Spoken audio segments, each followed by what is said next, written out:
من در کشوری به دنیا می آمدم که اقلا یک خصلت خوبی داشت.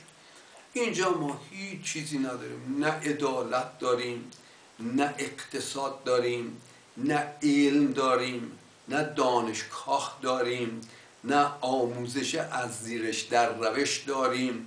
ما هیچی نداریم، فقط یک کشور بی همه چیز به معنای اخص بی همه چیز هستیم.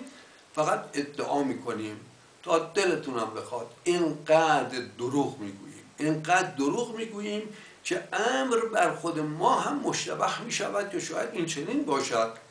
من به کرران تجربه کردم بر اساس همان حدیثی که میدانم که در دوره آخر زمان یک الاغی هست که این الاغ به ظاهر خرما بیرون می رود و افرادی که فکر می کنند این خرماست برای تناول دلا میشن و از اون استفاده کنن، متوجه میشن که نه این خرما نیست و این پشگلی است. الان این دستگاه‌های تبلیغاتی شبکه‌های مختلف تلویزیونی تمامشون خرما بیرون میروند، همشون. ولی وقتی که میای از اون خرما استفاده کنی هیچ چیزی جز پشگل نیست. واقعا این را تجربه کردم و آنهایی هم که باید بدانم میدانند که من چقدر حقیقت میگویم. من از حقیقت گویی ابا ندارم، من از هیچ چیزی ترس و وحشت ندارم. برای اون که من کارمو کردم و میدانم با این چند کتابی که چاپ کردم منتشر کردم جاوید شدم. کارهایی که کردم واقعا انسان را جاوید میکند.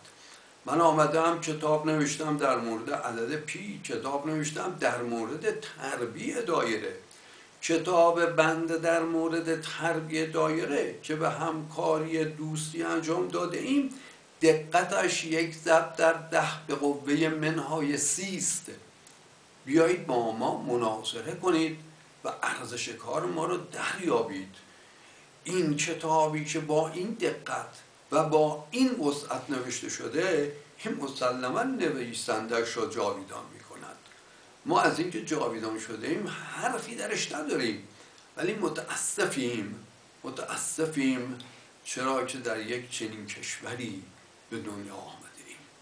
علت آنکه من در این کشور به دنیا آمدم و در این شرایط شروع کردم به تحقیق، من فکر میکنم بیشتر به خاطر اون حدیث معتبر نبوی است که عنوان شده است دانش اگر در ثریا هم باشد، مردی از پارس بدان دست خواهد یافت.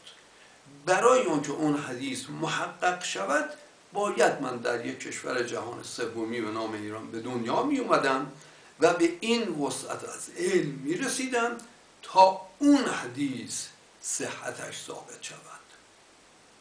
ما را جدی بگیرید، مطالب برای گفتار بسیار دارم، تمام مستند است، سند ارائه میکنم. متاسفانه وسائل بسیار ابتدایی و ناقص و دست ما خالی است. این است که از ما این مختصر را بپذیرید و انشاءالله اگر امکاناتی یاری کرد تمام مستدل و منطقی واقعا مستند به شما ارائه خواهم نمود. موفق و مؤید.